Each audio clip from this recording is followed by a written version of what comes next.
여러분, 안디옥 교회 안에 5명의 영적인 지도자가 있었습니다. 첫째는 바나바서부터 마지막 5번째 사울까지 이름이 쭉 등장되어 있죠. 여러분, 이 순서는 그 안디옥 교회의 영향력의 순서였습니다. 다시 말하면 가장 영향력이 있는 사람 1번 바나바, 가장 영향력이 없는 사람 5번째 사울이었던 겁니다. 근데 오늘 성경을 보십시오. 이 안디옥 교회가 교회 역사상 처음으로 선교사를 파송하는데 누구와 누구를 뽑아서 보냈다고요? 1번이었던 바나바와 5번째였던 사울을 한 팀으로 묶어서 최초의 선교사로 보냈다는 사건입니다. 우리가 알다시피 안디옥 교회는 어떤 교회입니까? 이방인을 위하여 이방 땅에 세워진 최초의 교회였습니다. 유대인 선교에서 이방인 선교로 방향이 바뀐 그 시점에 바로 사도행전 13장에 나와 있는 교회가 안디옥 교회였습니다. 우리는 지난주에 안디옥 교회 5명의 사역자들을, 지도자를 저희들은 소개했죠. 첫 번째는 바나바였습니다. 이 바나바는 정통 유대인이었고 레위 지파의 사람이었습니다. 두 번째는 니게르라 하는 시몬이었습니다. 이 사람은 노예 출신의 아프리카 사람이었습니다. 세 번째는 구레네 사람 루기오입니다. 아프리카 출신의 이 사람 또한 무명의 이방 사람이었죠. 네 번째는 분봉왕 헤롯의 젖동생 마나엔이었습니다. 이 사람은 권력층의 귀족이면서 지금으로 말하면 매국노에 해당되는 사람이었죠. 다섯 번째는 사울이었습니다. 예수 믿는 사람들을 잡아 핍박했던 핍박자였습니다. 여러분, 이 5명의 사람들은 너무나 이질적인 사람이었어요. 여러분, 무엇 하나 닮은 점이 없습니다. 어떻게 이렇게 상이하게 다른 사람들이 한 교회의 지도자가 되었을까 싶을 정도입니다. 여러분, 이들이 한 교회 안에 같은 지도자가 되었던 이유가 무엇입니까? 하나님이 이 5명을 부르신 겁니다. 예수님을 위해서 이 사람들을 세우신 것이죠. 이 사람들이 사역할 때마다 예수님의 뜻을 추구하고 이루어 드리려고 함께 모여서 사역하게 된 것입니다. 바로 이 이질성을 예수님을 통하여 극복하게 된 것입니다. 할렐루야. 이게 바로 보편적인 교회였던 거예요. 그런데 오늘 성경에 제가 말씀드렸죠. 안디옥 교회 5명의 지도자입니다. 그런데 안디옥 교회 출신이 단 한 명도 없었다는 사실이죠. 여러분, 여기는 2가지 이유가 있었습니다. 바로 이것이 보편적인 교회였기 때문에 그렇습니다. 이 지역 출신이 아니면 어떻습니까? 예수님께서 선택하셨어요.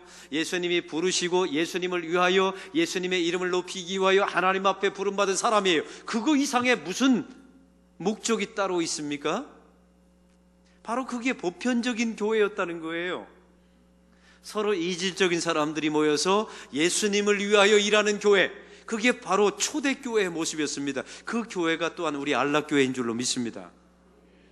또한 이질적인 사람들이 모여서 하나님의 일을 하면서 그들이 이질 문화권의 복음 전도를 위해서 준비된 과정이었다는 사실입니다. 사랑하는 성도 여러분, 그럼 오늘 말씀에 나와 있는 이 5명의 이름의 순서를 보십시오. 여러분, 이 이름 순서는 이게 동양 문화권이에요. 이 팔레스타인도 지금으로 말하면 서양이 아닙니다.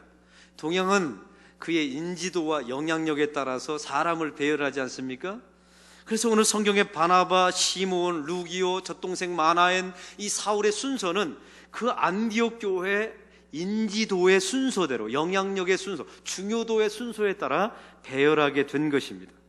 다시 말하면 바나바가 이 안디옥 교회의 가장 영향력이 큰 사람이었어요.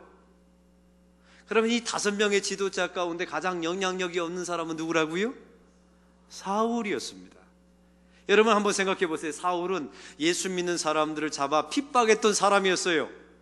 그러니 자기의 영향력이 5번째 해당되는 것도 감지덕지해야 되는 상황입니다. 그런데 오늘 성경에 이 안디옥 교회가 인류 처음으로 선교사를 2명을 파송하는데 누구와 누구를 선택했다고요? 성령께서 바나바, 첫 번째 바나바와 5번째 사울을 엮어서 한 팀으로 만들어서 최초의 선교사로 파송하게 된다는 사건입니다. 오늘 성경에 보면 하나님의 선교의 시작이 어떻게 시작되는지를 분명하게 보여주고 있습니다. 그 하나님의 선교의 시작은 패러다임의 변화에서부터 시작된다는 사실이에요. 사도행전 12장까지는 유대 사람들을 위한 선교였어요. 그러나 13장부터는 이방 사람들을 위한 선교로 패러다임이 전환되게 됩니다. 여러분, 이게 교회와 성도들의 성숙의 단계와 아주 비슷해요. 여러분, 초신자들을 보세요. 기도하는 내용을 보면 뭐만 기도합니까? 내 기도만 해요. 여러분, 그들의 모든 소망은 어디에 있습니까? 내 가족이 잘 되는 게 그들의 소망이에요. 여러분, 이것은 신앙적으로 보면 미숙한 단계입니다. 내 뜻, 내 소망, 내 감정, 여러분, 여기에 매달리는 사람은 미숙한 사람이에요. 그러나 성숙의 단계로 나가는 사람은 유대인을 넘어서 이방인으로 패러다임이 변화되는 단계를 반드시 거치게 됩니다. 또한 오늘 성경에 보니까 지금까지는 사도와 제자들을 누가 뽑으셨습니까? 예수님이 뽑으셨어요. 그래서 12명의 제자를 뽑으시고 그들이 초대교회의 사도, 어포스틀, 보냄받은 자가 되지 않습니까? 근데 오늘 성경을 보십시오.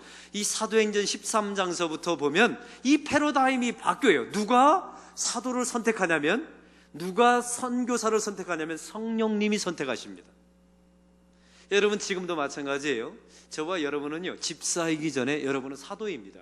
저는 목사이기 전에요, 저는 어포스틀, 주님께서 저를 선택하신 사도입니다. 여러분, 그걸 믿으십니까?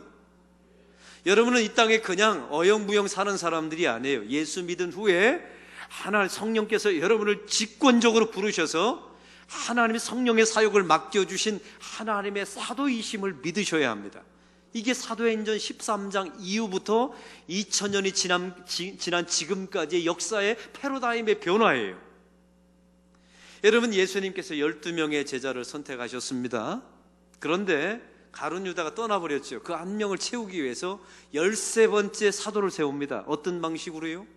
초대교회가 제비뽑기를 통하여 뽑지 않습니까? 근데 오늘 성경을 보면 14번째 사도, 바로 그 사람이 바나바였습니다. 15번째 사도는 바로 사울이었고요. 이걸 누가 선택했냐면 바로 성령님께서 이 두 사람을 사도로 선택하십니다. 여러분, 이게 놀라운 패러다임의 변화입니다. 저와 여러분 안에 이런 패러다임의 변화가 이미 일어난 줄로 믿습니다. 또 하나는 성경에 오늘 13장 9절에 보면 이런 말씀이 나와 있지요. 바울이라 하는 사울이, 여러분, 오늘 성경 속에 나와 있는 사울의 이름이 바울로 바뀌어요. 이게 13장입니다. 왜 하필 13장에 사울의 이름이 바울로 바뀔까요? 여러분, 사울이라는 이름의 뜻은, 이것은 히브리식의 이름입니다. 다시 말하면 유대인들이 부르기에 좋은 유대인들의 이름이었던 거예요. 그러면 바울의 이름은 무엇입니까? 이것은 헬라, 다시 말하면 그리스 이방 사람들의 문화, 언어에 맞는 이름이 바울이었던 겁니다. 여러분, 사도행전 13장에 왜 하필 이 사울의 히브리식의 이름이 바울, 사울의, 여러분, 이걸 헬라식의 이름으로 하나님이 바꿔 부르는 것입니까? 바로 이것이 하나님의 선교의 시작이기 때문에 그렇습니다. 사랑하는 성도 여러분, 저와 여러분의 삶 가운데 하나님의 선교가 이미 시작되었습니다. 어떻게 해요? 우리는 히브리식 사고를 가지고 있는 사람들이었어요. 내 기도, 나의 가정의 소망, 내 감정, 내 뜻, 이게 히브리식 사고에 매여 있는 사람들입니다. 그러나 하나님의 선교가 시작되면 이 히브리적인 사고가 헬라식으로 이름이 바뀌게 된다는 사실이에요. 이제는 내 기도가 나의 담벼락을 넘어섭니다. 열방을 위해서 기도합니다. 이웃을 위해서 기도합니다. 나라와 민족을 위해서 기도합니다. 필리핀 남미 땅을 위해서 기도합니다. 내 감정이 중요한 것이 아니라 남의 감정도 고려합니다. 내 뜻이 중요하지 않습니다. 하나님의 뜻을 추구합니다. 이게 바로 헬라식으로 바뀌는 거예요. 바로 이것이 하나님의 선교의 시작이라는 사실입니다. 오늘 성경에 보면 또 한 가지 하나님의 선교의 시작은 선교의 거점을 하나님이 점점 옮기시는 장면이 나와요. 처음에는 예루살렘 교회가 중심이었죠. 거점이었습니다. 근데 안디옥 교회로 하나님께서 예루살렘 교회의 선교의 거점을 옮기십니다. 여러분, 안디옥 교회 안에서 사울이 파송되게 되죠. 결국은 이 사울이 바울이 되어서 어디로 가게 됩니까? 로마 땅으로 가게 됩니다. 선교의 거점이 로마로 옮겨져요. 그래서 로마가 AD 313년에 콘스탄티누스 대제에 의해서 여러분 기독교가 국교가 되지 않습니까? 선교의 거점이 로마까지 옮겨지게 된 거예요. 로마에서 선교의 거점이 끝나지 않습니다. 여러분 로마 캐톨릭이 부패하게 되었을 때 종교개혁을 통하여 독일 땅에 마틴 루터의 종교개혁이 일어나게 됩니다. 선교의 거점이 독일로 옮겨지게 되죠. 독일로 옮겨진 선교의 거점이 영국으로 가게 됩니다. 여러분 영국 땅 안에 선교의 부흥이 일어나게 되죠. 그때 영국 땅의 웨일즈의 토마스 선교사가 최초로 이 조선 땅에 선교사로 파송하게 되는 것입니다. 할렐루야. 이게 선교의 역사예요. 여기서 끝나지 않습니다. 영국 땅에 있었던 퓨리탄들이 종교의 자유를 위해서 미국 땅으로 건너가게 됩니다. 그래서 미국 땅에 선교의 거점이 옮기게 되죠. 지금까지 전 세계에서 가장 많은 선교사를 파송한 나라는 미국이 되었습니다. 그 미국 안에 머물렀던 선교의 거점이 한국 땅으로 점점 옮겨지고 있어요. 여러분 전 세계에서 가장 많은 선교사를 파송하는 나라는 1위 미국, 2위는 지금 한국입니다. 그런데 그 인구당, 단위 인구당 가장 많은 선교사를 파송하는 나라는 한국입니다. 이미 선교의 거점이 한국으로 하나님께서 옮겨주셨어요. 여러분 우리나라가 그렇게 도움을 받았던 나라가 누군가를 도와주는 나라가 된 이유를 아시겠죠? 하나님께서 이 나라와 민족을 선교의 국가 삼아 주시려고 거점을 옮겨주시고 이 나라를 부강하게 만들어 주신 줄로 믿습니다. 여러분 다시 말해볼까요? 이 나라가 그 선교의 사명을 감당하지 않으면 하나님께서 이 나라와 민족을 쇠락하게 만들어 버리실 것입니다. 그 선교의 거점이 지금 어디로 옮겨가는 줄 아세요? 중국으로 옮겨가고 있습니다. 그래서 전 세계 안에 가장 많은 성도들이 예수 믿는 나라가 이제 중국이 돼가고 있습니다. 여러분 그 나라가 그 다음은 어떻게 될까요? 당연히 예수 믿는 사람들이 1억 5천이 넘으니까 1억 5천 명이 넘으니까 그들이 또 선교사를 파송하겠죠. 보십시오. 이게 바로 하나님의 선교의 시작이었던 것입니다. 그 미약했던 예루살렘에서 시작된 하나님의 복음이 안디옥, 로마, 독일과 영국과 미국과 한국을 거쳐서 중국까지 가게 되는 이 복음의 역사가 바로 하나님의 선교의 역사라는 사실입니다. 사랑하는 성도 여러분, 이 선교의 패러다임의 변화가 이미 여러분 안에, 우리 안락교회 안에 이미 시작된 줄로 믿습니다. 그래서 우리의 이름과 존재가 지금까지는 히브리식이었어요. 내 가족, 우리 교회, 내 가정의 기도 제목, 내 뜻, 내 야망. 여러분 이런 히브리식에서 하나님의 백성들이 탈피하셔야 합니다. 이제는 헬라식으로 말이죠. 열방을 위해서 기도하고 여러분의 물질과 시간을 이웃을 위해서 사용하고 필리핀 남미 땅을 위해서 사용하고 이런 패러다임의 변화가 될 때 여러분 안에 하나님의 선교가 시작되는 줄로 믿습니다. 바로 이것이 하나님의 선교입니다. 여러분 하나님의 선교는요 거창한 것이 아니에요. 단순한 변화입니다. 나 자신을 위해서 기도했던 사람이 믿지 않는 영혼을 위해서 기도하는 것, 이게 바로 하나님의 선교의 시작이에요. 나 자신만을 위해서, 내 가족을 위해서 쓰여졌던 물질이 선교를 위해서 쓰여지고 복음 전파를 위해서 쓰여지는 이 패러다임의 변화가 바로 하나님의 선교의 시작임을 잊지 마십시오. 여러분 자신에 대한 인식이 히브리식에서 변화되어서 하나님이 나를 열방과 가정과 직장을 위해서 나를 파송했구나, 나는 사도이구나, 이런 패러다임의 변화가 있어야 합니다. 오늘 성경에 보면 성령께서 바나바와 이 사울을 지명하는 과정을 보십시오. 오늘 2절에 이렇게 나왔습니다. 주를 섬겨 금식할 때. 한번 따라해 봅시다. 주를 섬겨 금식할 때. 안디옥 교회가 이 두 명을 성령께서 선택하기 전에 안디옥 교회가 한 일이 있습니다. 첫 번째는 주를 섬겨. 여러분 원문에 영어에 봤더니 serve라고 나왔습니다. serve, 섬기다라는 말 아닙니까? 거기서 서비스가 나왔고 거기서 파생된 단어가 바로 worship, 예배입니다. 여러분 예배라는 것이 무엇입니까? 주를 섬기는 거예요. 주를 섬기는 자에게 나타나는 놀라운 특징이 하나 있는데 그것은 바로 주를, 하나님을 주목하는 것입니다. 하나님께 집중하는 것입니다. 여러분 그게 예배예요. 예배라는 것은 이 예배당의 자리에 나와서 시간 채우고 자리를 채우는 게 그런 행동이 예배가 아닙니다. 예배라는 것은 그 세상에 대한 모든 관점을 다 내려놓고 오직 하나님께 집중하는 것이 바로 예배입니다.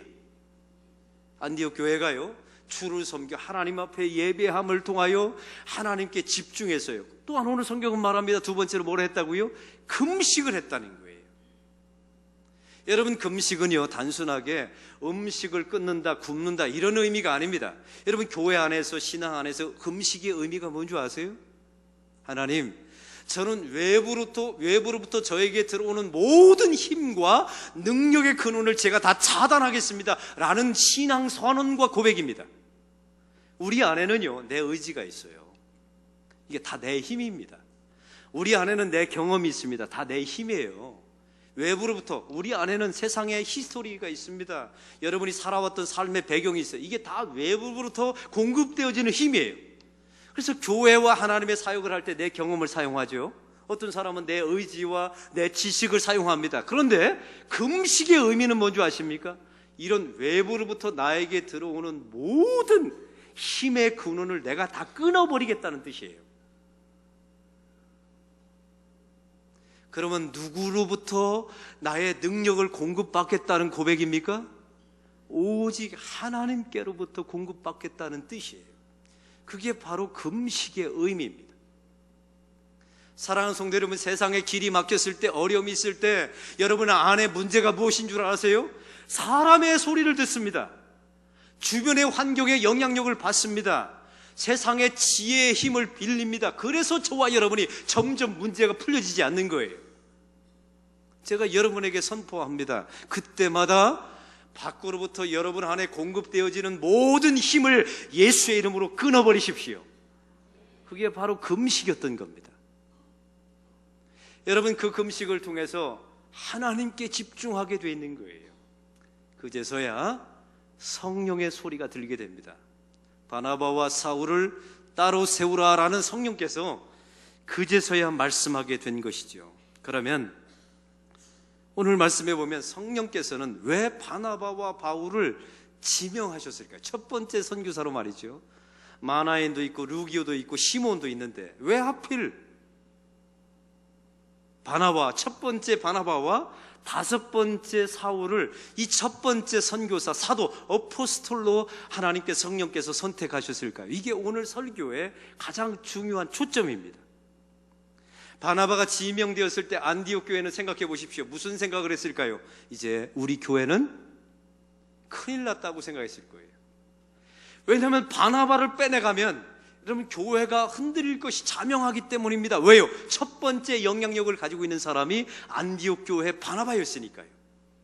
근데 성령께서 바나바를 빼랍니다. 왜요? 여러분 결국 오늘 성경을 보십시오. 바나바와 사울이 한 팀이 되어서 1차 전도 여행을 떠나게 됩니다. 여러분에게 묻습니다. 이 안디옥 교회가 흔들렸을까요? 흔들리지 않았을까요? 흔들리지 않았습니다. 왜요? 이 교회의 주인은 하나님이셨기 때문입니다. 그리고 그 나머지 3명에게 성령께서 더 강력한 힘을 부어주셔서 그 하나님의 교회를 흔들리지 않게 만든 것입니다. 이게 바로 하나님의 사역과 하나님의 선교의 특징이에요. 한 사람에게 의지하는 게 아닙니다. 오늘 성경 속에 그러면 이 안디옥 교회 안에 바나바를 첫 번째 선교사로 보낸 의미가 무엇입니까? 여러분의 인생 안에 바나바가 있어요. 이거 빼내면 여러분 오늘 성경의 3절에 안수하여 보내니라 라고 샌드라고 나와 있는데 영어에는요 이걸 원문에 찾아봤더니 이렇게 놓았습니다. 풀어놓아주다 라고 나와 있어요. 풀어놓아주다. 이 바나바를 보낸 것은 풀어놓아준 겁니다. 여러분 왜 이런 표현을 썼을까요? 사람들은요 다 가지고 있는 게 있어요. 이거 놓치면 흔들릴 거라고, 내 인생이 무너질 거라고 생각하는 바나바와 같은 것들이 있습니다. 여러분 없습니까? 저도 있어요. 어떤 분은요 자기 인생에 이거 놓치면, 이거 풀어놓으면 안 될 것 같은 바나바가 뭐냐면 자존심인 사람이 있어요. 가난하게 살았어요. 힘들게 살았어요. 가진 건 자존심밖에 없어요. 여러분에게 도전합니다. 그 자존심 풀어놓으십시오. 그것 때문에 우리의 인생이 흔들리는 거예요. 사실은 그건 주의 복음을 위하여, 하나님을 위하여 그것을 풀어놓을 때 여러분의 인생이 더 견고하게 될 줄로 믿습니다. 여러분이 이 일주일 동안 살아가면서 도대체 내 인생에 이거 풀어놓으면 안 될 것 같은 바나와 같은 것들을 찾아보십시오.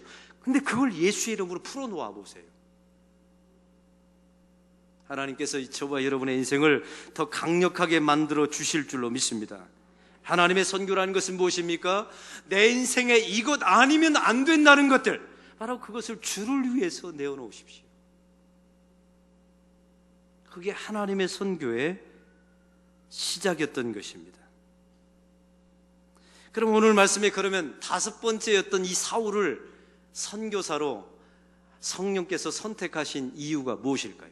루기오도 있고 시몬도 있고 두 번째 시몬도 있고 젖동생 만화인 영향력의 네 번째도 있는데 왜 꼴찌인 다섯 번째인 이 사울을 굳이 하나님께서 이 첫 번째 선교사로 세우셨을까요?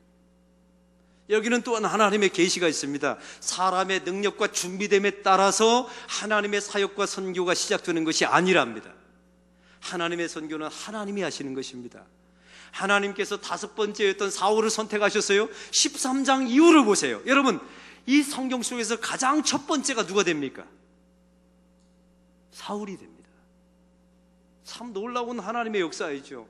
여러분, 사울이 왜 사도행전의 역사를 후반부에 전부를 끌어갑니까? 그리고 신약 성경의 대부분을 어떻게 사울이 바울이 되어서 저술합니까? 하나님께서 그를 쓰셨기 때문입니다. 사울이 탁월했기 때문에 아니에요. 여러분, 사울이 준비되었기 때문이 아닙니다. 하나님이 그를 사용하셨기 때문에 그가 첫 번째가 된 줄로 믿습니다. 이게 바로 하나님의 선교의 시작이었던 것입니다. 또한 사울이 이 안디옥 교회의 선교사로 선택되었던 두 번째 이유가 있어요. 여기는 만세전부터 하나님께서 예정하셨기 때문입니다. 여러분, 사울 기억하십니까? 다메섹 도상으로 예수 믿는 사람들을 잡아 죽이려고 찾아갔던 길이었습니다. 강력한 빛 가운데 예수님을 만나게 되죠. 눈이 멀었습니다. 유다의 집에 가서 머물게 됩니다. 이때 주의 사자가 다메섹에 있었던 선지자 아나니아에게 말합니다. 너는 유다의 집에 가서 눈이 멀어 있는 저 사울에게 안수하라고 말합니다. 이때 아나니아가 뭐라고 말합니까? 하나님, 저는 갈 수 없습니다. 저 사람은 예수 믿는 사람을 잡아 죽이는 핍박자입니다.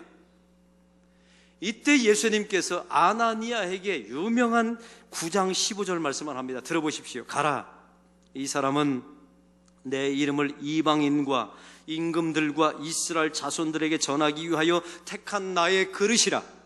여러분 보십시오. 13장에서 사울을 선택한 게 아니었어요.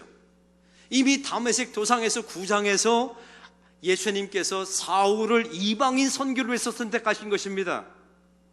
여러분, 이것도 뿐만이 아니에요. 이 사울이 이 땅에 태어나는 순간부터 만세전부터 하나님께서 예정 가운데 이 사울을 만민의 이방인 선교를 위해서 선택하신 줄로 믿습니다. 여러분, 이게 하나님의 선교의 시작이에요. 혹시 여러분 가운데 요즘 의미 없이 사는 분들이 계십니까? 그럭저럭 살고 마지못해 살고 죽지 못해 사는 분들 혹시 계신가요? 여러분의 생각을 바꾸십시오. 우리가 예수를 믿는 순간에 우리는 그냥 어영부영 사는 사람들이 아니라 하나님께 선택된 보냄받은 사도임을 잊지 마시기 바랍니다. 직장과 세상을 위해서 부름받은 사람들이에요. 여러분은 교회를 위해서 부름받은 사람이 아니에요. 여러분, 이 영역 구분을 잊지 마시기 바랍니다. 여러분의 직장과 믿지 않는 이방 사람들에게 복음을 전하기 위하여 만세전부터 하나님께서 여러분을 택정하셨고 하나님께서 여러분을 부르셨고 지명하셨습니다. 이 신앙 고백이 있는 사람에게 선교의 역사, 하나님의 선교가 시작되는 줄로 믿습니다. 그리고 성령께서 여러분에게 힘을 주실 것입니다. 그리고 오늘 성경을 보십시오. 만세전부터 사울을 예정하셨고 만세전부터 예정하신 이 사울을 이방인 선교를 위해서 쓰여지게 된 것입니다. 이 하나님의 선교가 이미 여러분의 인생 안에 시작되었습니다. 여러분, 이걸 믿으십니까? 여러분을 부르시는 순간에 만세전부터 이 하나님의 선교가 시작된 것입니다. 이 하나님의 부르심에 온전히 응답하는 믿음의 사람들 되시기를 축원합니다. 하나님 아버지, 오늘 말씀을 통하여 하나님의 선교가 만세전부터